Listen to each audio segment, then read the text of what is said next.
I did Little Nightmares 1 review, and I might as well do Little Nightmares 3 review because I just finished that recently, along with its first DLC. And there is another DLC coming, so I'm going to be talking about the DLC and the main game here. Um, as mentioned, first of all, like I mentioned, the Little Nightmares 1 video, the control problem of the controls not working sometimes frustrates the shit out of me.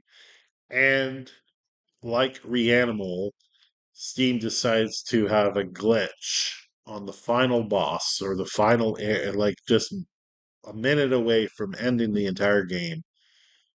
And that just is insane. It's really aggravating because Little Nightmares, I was at the end and it frustrated me so much that I didn't get to finish. Like I played through the entire game and get to the final part, and the game glitches out. Same thing here with Little Nightmares 3, which you saw in the video there that it glitched out on the final boss. And by that time, when I actually reset it, the game, and finally got it working, I was too frustrated because it glitched out too many times, and I quit.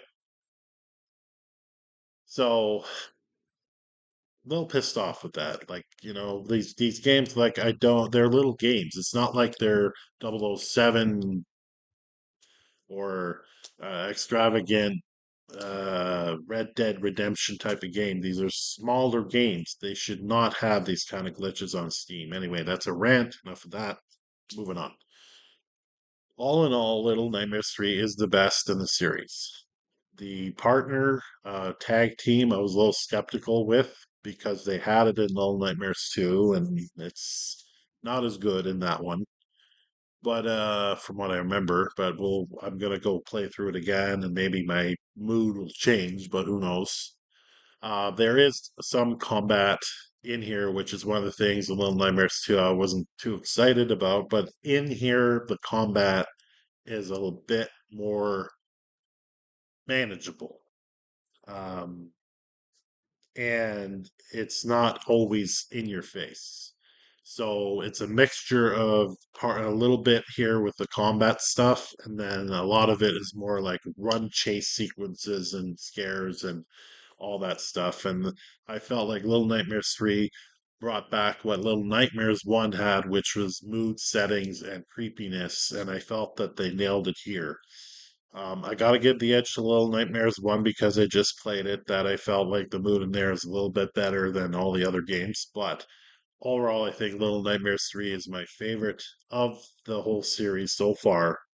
And that includes the DLC that I played. So it's part 1 DLC and part 2 is coming in October, I believe. So the DLC is pretty good. You saw me play it. Um, flow was good, everything like that. Of course, there's frustrating parts and whatnot, but I got through it all. And as a package, I think this is worth getting. Um, so we'll see what the second DLC is going to be about because, it leaves on kind of a cliffhanger with the DLC.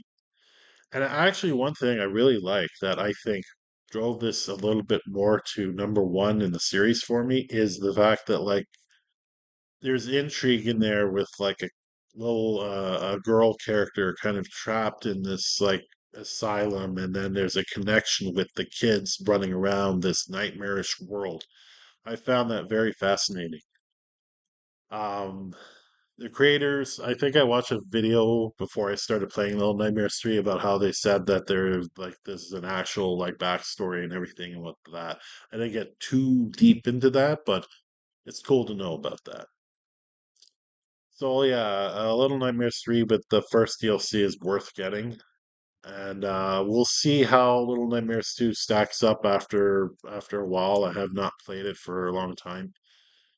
And where kind of my mood and all that will be. Little Nightmares 2, I don't remember if it had DLC or not. I have to see. But Little Nightmares 3 and Little Nightmares 1, definite pickups as video games.